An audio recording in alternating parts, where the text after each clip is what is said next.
tempo छापनी सनवा गे बहिन सिरहनवा ले सूती हा सिरहनवा ले सूती हा भोरे भीनु सरवा गे बहिन पटनवा दावेला सीखी हा बटनवा दावेला सीखी हा आगे हमारो राजेंद्र पंडित गाड़ी बन के जाना आगे हाथी नहीं ना सानावा आगे इना के जीते है गे चाची रखी है तू ध्यानावा आगे राखी है ध्यानावा आगे कोहरा पाना चाहत से चाची इना के जीताई हा आगे मुखिया बनाई हा आगे हमारो राजेंद्र पंडित गाड़ी बन के जाना आगे हाथी नहीं ना सानावा आगे हमारो राजेंद्र पंडित गाड़ी बन के जाना आगे दिहा तू ध्यानावा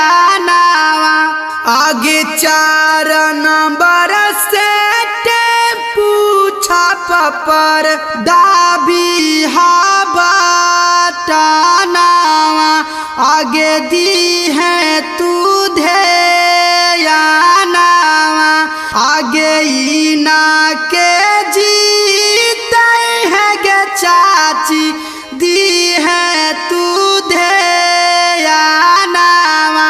आगे रखी है तू ध्यानावा आगे हमारो राजेंद्र पंडित गाड़ी बन के जानावा आगे हाथी नहीं ना सानावा आगे जीता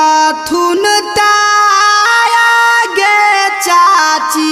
कोलानी दिया थुन आगे चापा कल धसवाई थुन आगे 4 नंबर से टेम्पू छाप पर दाबी है बटनावा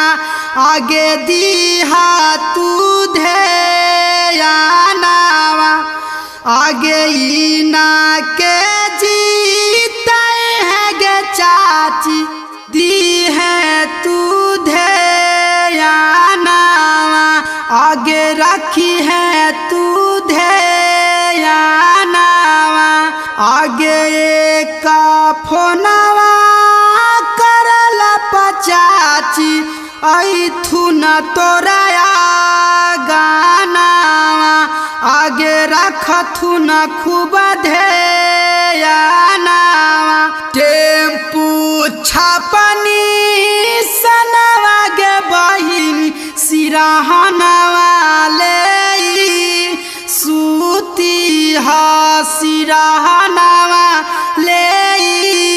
सूती हा भोरे भीनु सरवा गे बहिन पटनवा दावेला सीखी हा बटनवा दावेला सीखी हा आगे चोरावाना घुस खरवन गे चाची फेरा में ना रही हा आगे फेर